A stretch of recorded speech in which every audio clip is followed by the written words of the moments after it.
Hi, and welcome to Matchmove for Production by VFX Tutors. I'm Josh, and in this video we'll be moving on to MM023. What we'll do first is we'll just play through the shot so we can see what we're going to track, then we'll open 3DEqualizer.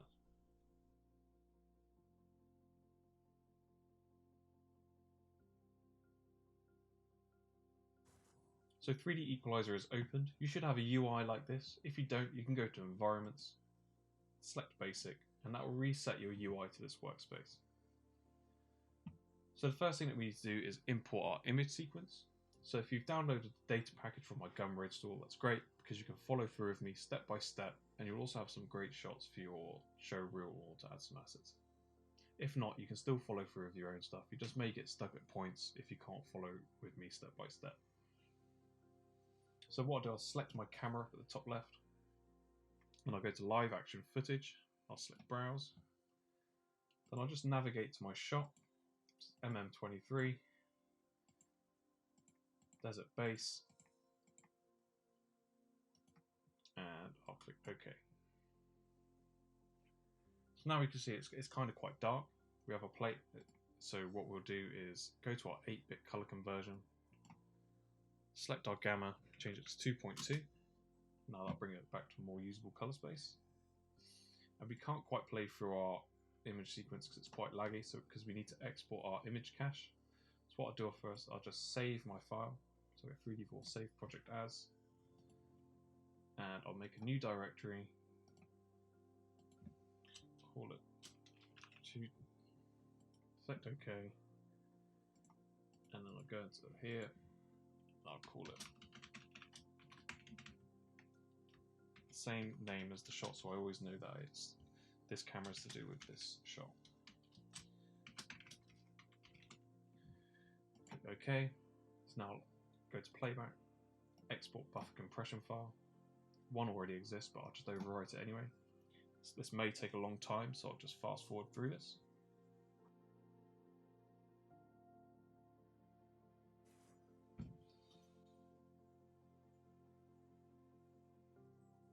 So that's exported now. So if we go to Playback, import our buffer compression file, that'll be really quick. So now we can press spacebar and play for our shot.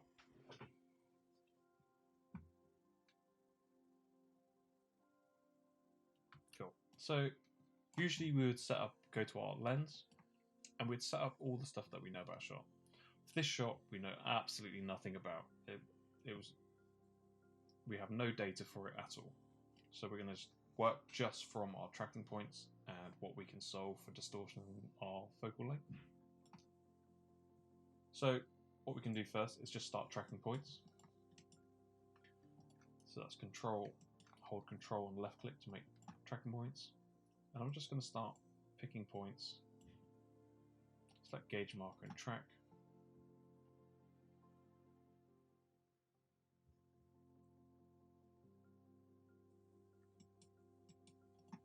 And I'll just start picking shots for points around the plate that I can track.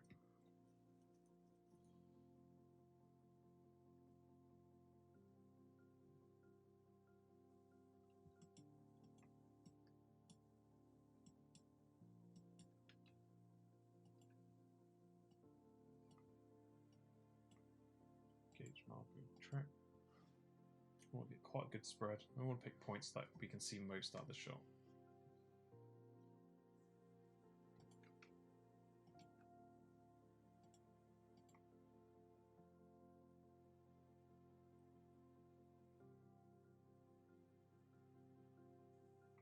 So it goes a bit funny by the end, so we'll just resize our tracking box. Gauge marker and track.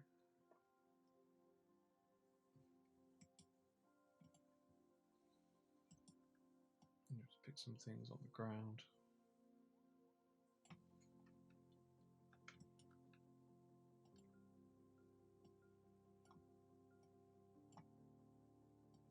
Just resize the tracking box, gauge marker and track. Just end it before it goes off, so it doesn't continue tracking. Also some bushes here.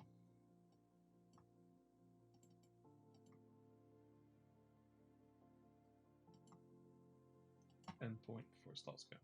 crazy. We'll just add a couple more tracking markers down here. Gauge marker, track. Just make sure you end it before it goes off. So we've got a couple on the ground over there, we've got nothing over here on the left. So we'll just pick some points.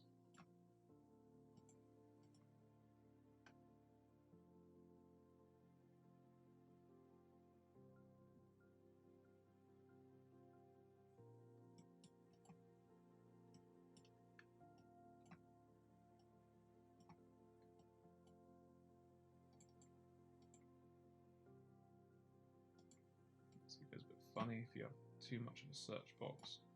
If your tracking box is too big, so bring it a bit tight around the area tracking. Gauge marker, track.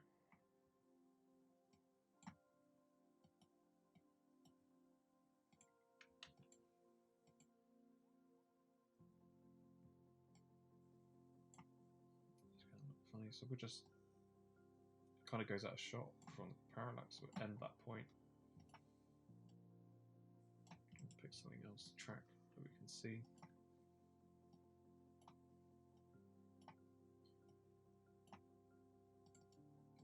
Track.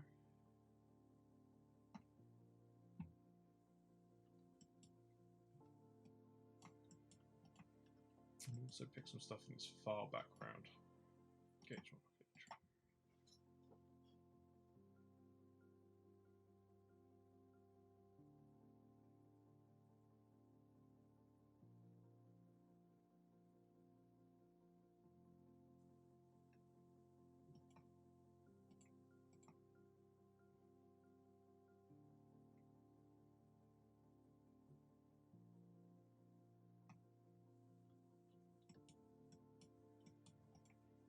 Track some more bits over here.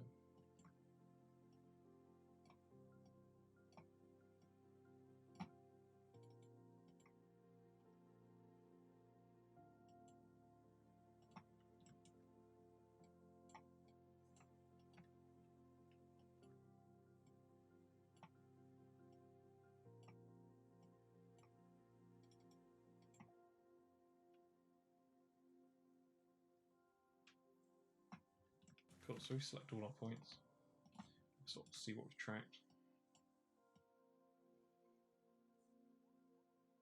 You've got more white spread, maybe let's get this white patch over here.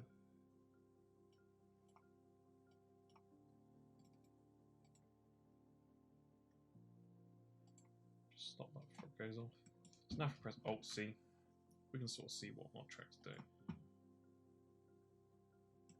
So if we press F5, press spacebar. We can see it's tracking pretty well, but we've got some strange things happening in our deviation browser. We've got a jump here. So if we actually go to our deviation browser, select point deviation curves and active points only. We can select this one here because it looks like it's pulling everything up. We can go to where that's pulling everything off. So it looks like we just don't have enough overlap in that point. As it comes off, it makes a big jump. So we'll go back to F2 and we'll just add some more tracking points around this area. Resize it, gauge marker and track.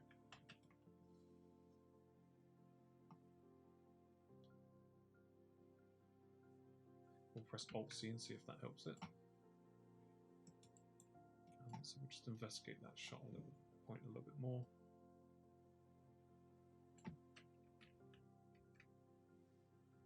So we'll just add some more tracks around that area.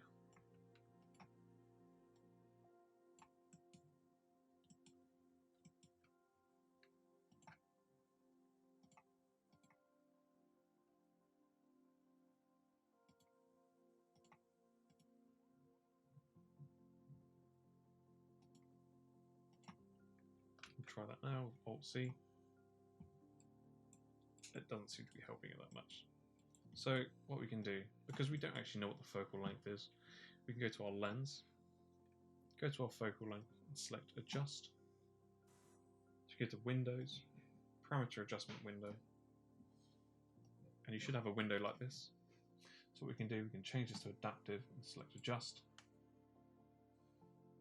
And we can see that it's starting to reduce our deviation. We transfer parameters, we're Alt-C and resolve again. And it's bringing it down, so we'll do that a couple of times.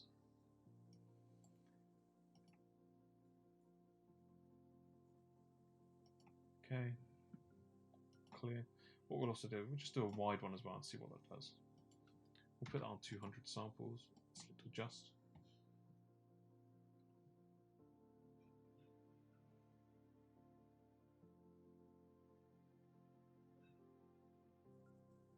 And we'll cancel that because that doesn't seem like that's figuring it out very well. So we'll go back to fine, we'll clear that. We'll leave it on brute force and do adjust and see what that gives us.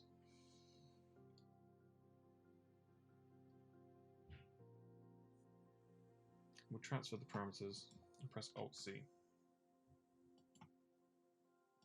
So if you press F5,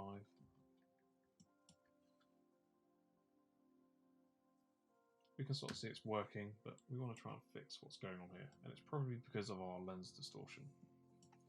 So if we go over to our lens on the right, and if we change it to a classic LD model, it gives us some more basic parameters to play with. So if we select adjust on distortion and adjust on quartic, so now if we go back to our parameter adjustment window, we can turn off our focal length and turn off our quartic. And what I'll do, I'll just leave this on brute force and try that, put that on 200, and I'll adjust.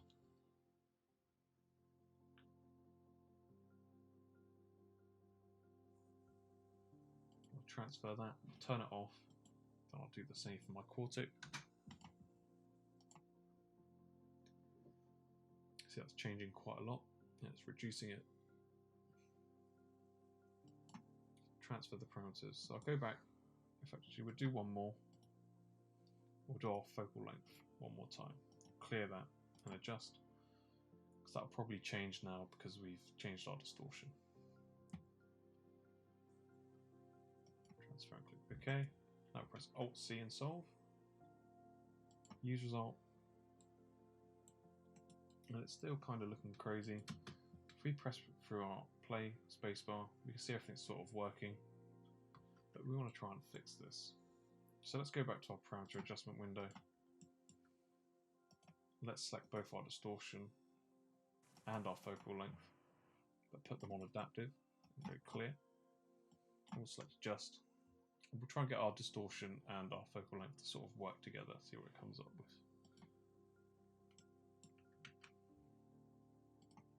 And that hasn't made any difference, so we'll now do our distortion, our quartic, and our focal length. I'll put them both on adaptive. Just clear that. Go adjust. See, that slightly changed it. Transfer the parameters. I'll solve again. So it's sort of bringing it down. So now what I'll do my distortion and my quartic at the same time. Make sure it's all on adaptive and click adjust. And see, that's brought it down quite a lot. But when we're doing distortion and quartic, this may give us some very odd results on the distortion. It's not really wise to do it. If we press Alt-C to solve, press play.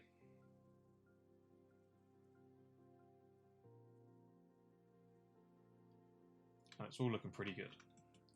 Like when I say because we solved both of the quartic and distortion at the same time, we've got some odd distortion going on there. We've got some sort of pin cushioning effect. It's not an accurate representation of what the distortion is doing. So we can try and see if we can fix this. So if we turn that both off, clear that, and go to our focal length, we'll select adjust again. Transfer parameters. And what we'll do, we'll just do another quartic adjustment by itself.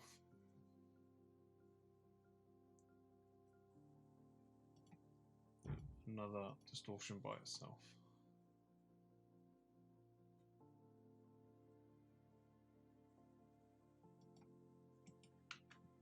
Press Alt-C to solve, and that's sort of made it a little bit better. We've still got some odd distortion, but I think it should be okay for what we're doing.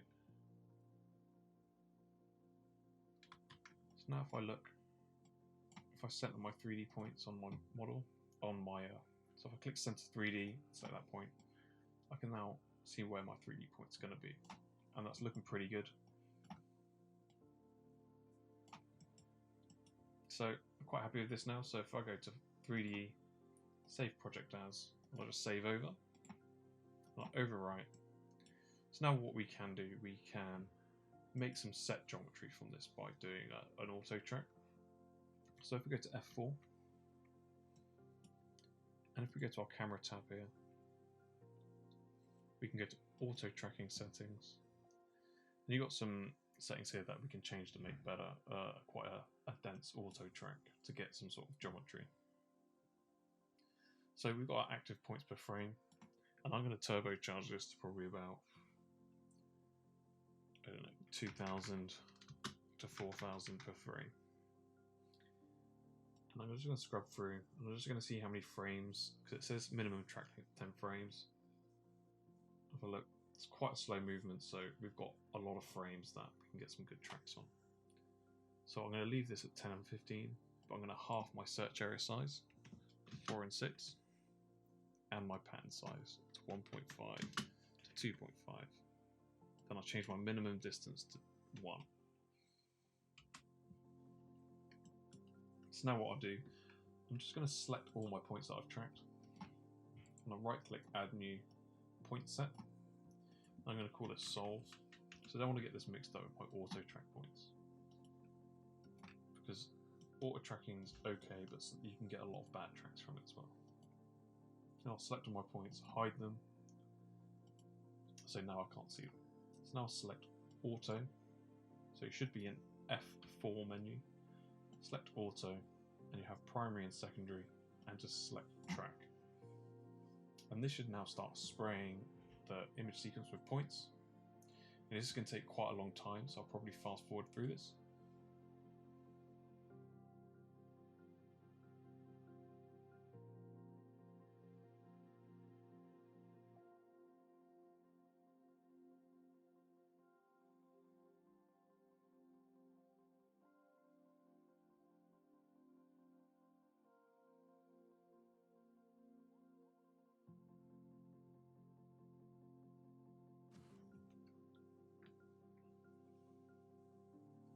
Okay, cool, so that's now finally done. If we scrub through our timeline, now we can see all the tracking points that we've tracked. There's quite a few, because there's quite a few sort of dodgy points over there. So what we'll do, if we just go to calc and find badly tracked points, in fact, cancel that, we'll save first, because we don't want to do that again. So we'll just save our file, I'll just overwrite. Then we'll go to calc, find badly tracked points, and select OK. And this should filter through all our frames to find any sort of dodgy points.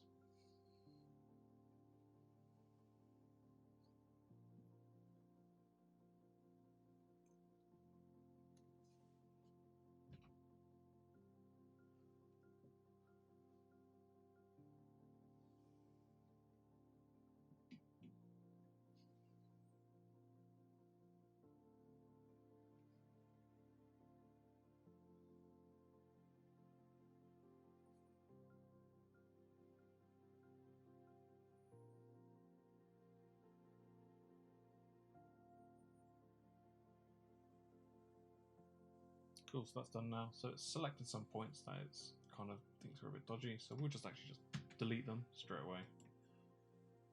Then if we scrub through our timeline, we can just double check if we can't see any other ones. So now if we select all our auto track points,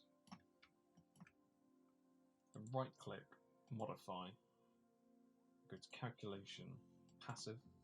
I'm going to set them to a passive solve. So what this will do, this will not affect our camera solve, but it will place all these 2D points in 3D space for us. So now if we press Alt-C, this will solve for our camera and all our points.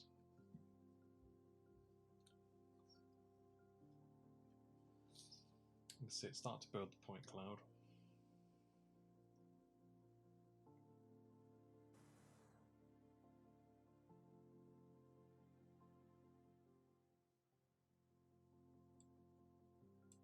Right click and zoom in to see how it's going. You can see it's built this sort of top of this cliff.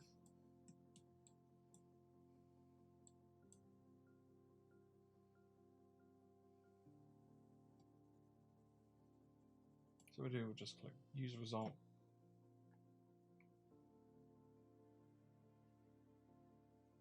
Then if we go to F6, we can see all our points. So we've got some points behind our camera. These are probably points that are kind of a little bit dodgy. We've got quite a few floating points here, which maybe is some of the points that the find badly tracked points haven't found. So we'll just select those and we can delete them. We'll just delete the points, not the camera.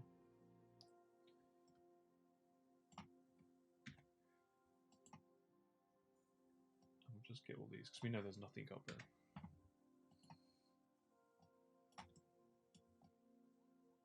We've got quite a lot of floating ones. So just select all those. Delete.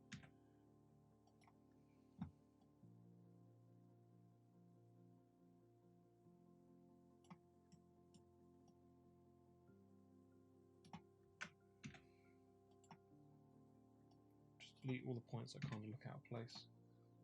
So you can sort of see the shape of the ground. We might get the odd one or two points that are kind of not looking correct. So just delete those.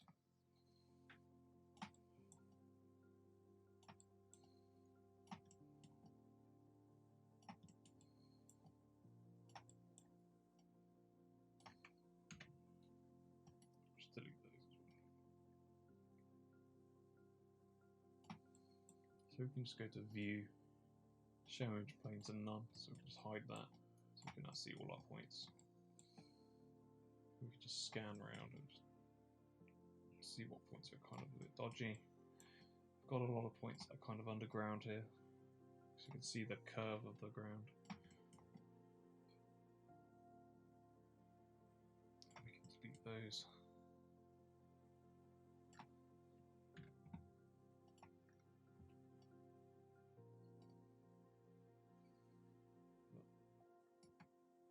I'm not too worried about all that, as I'm going to be more focused on our actual geometry here. So we can sort of roughly see our top of our cliff. We can delete these two, so they're kind of a bit out of place.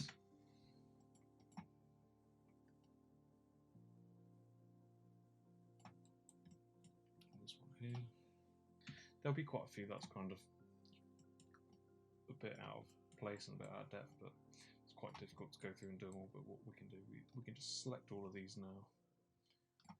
We're not going to select all of them because we might get some odd geometry, but we can go to 3D models, create mesh from points, select legacy, select create mesh. You see how it's made some geometry now. So if we go to F5, actually we can go view, hide selected points now. So now I'll hide those points. We can see we've got some geometry here, but I think our clipping plane's clipping it. So if we go to project, go to our near clipping plane and pull that all the way back. We can select our point group, mesh, and just bring our alpha down so we can see it a little bit better. If we scrub through our timeline, we can see that that's working pretty well. So we can do the same for some of the background stuff. So what I'll do, I'll just do a separate one for these.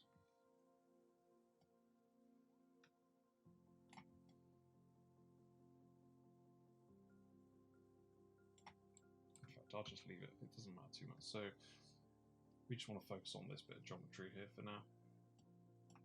And if you want more geometry, you can do the same thing for the back as well. I'm just going to select all my points. I'm going to go view, hide select points. So now if I play through my image sequence. You can now see that I've got some geometry. That's working really well here. So if you actually wanted to add something down here, you can do the same for down here. So let's actually do that. Cool. Might as well. Go view, unhide all points. Then we'll just turn no 3D points off.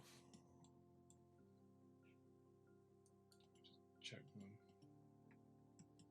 So let's go to a frame where we see the most.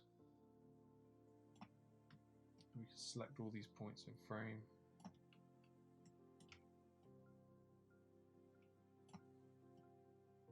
This will be a rough. So actually we go to F6 and we can see which ones now that we want. You can see we've got quite a few floating points, which is going to probably cause us some issues. We go to F5, deselect them, and we can just look through see which one's floating. Go to F6. We can select all these points. Press F6, F5, sorry. We can just look through as if it covers the area that we want. We can add some more here. And we go to F6 and go 3D models, create model, mesh from points, and select legacy, create mesh. And now we've made some mesh. And if we go to F5, we can select all our points, hide them. We see we've got some quite spiky bits here from where we've got some sort of dodgy points. But generally, most of this area is going to be pretty good, and we can smooth a lot of this out in Maya. So if we press play, full frame. It's all looking good. We'd have to clean up this mesh if we need it for anything more, but if we're adding something on here, it should be absolutely fine. So we're pretty much done with 3DEqualizer now. We can now export out our camera. So 3D, export project, Maya. I'm going to do 1001, start frame. And I'll export file. I'll go to my shot.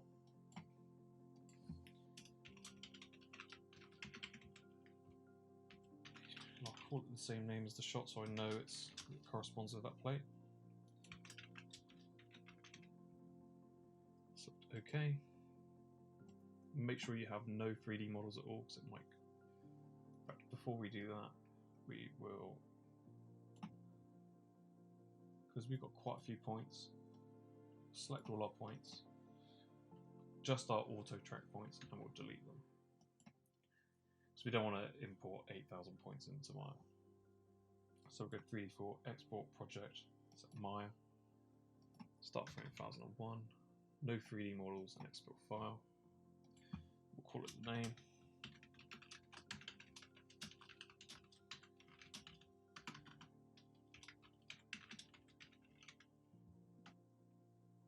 Okay. Now it's exported, so now we're exporting our distortion node. So go 3D4 file, export nuke LD 3D4 distortion node. And we'll go to our shot.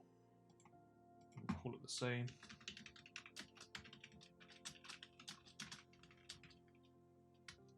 Nuke LD node V01.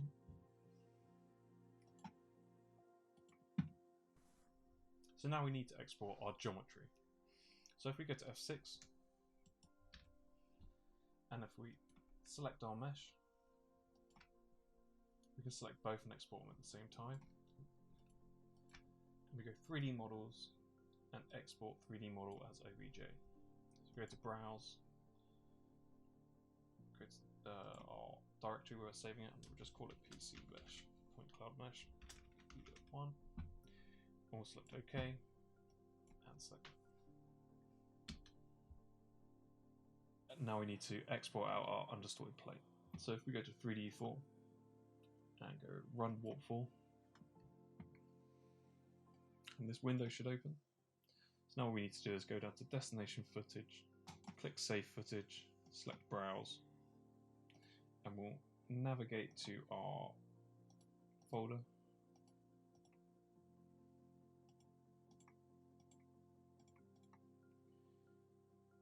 we'll make a new directory because we don't want to fill up our work folder with loads of images. And I'll call it UDP for undistorted plate. And I'll call it the same. I'll call it UDP for undistorted plate dot 4 hashes dot exr, and that'll signify it to be to render out an image sequence. I'll click OK, and I'll do my scale at 50%. So now I've got a down res plate to work in Maya, and I'll select render. So now you start getting some green keyframes here now. When you do, that's it rendering it out. So this will probably take a while, so I'll fast forward through this.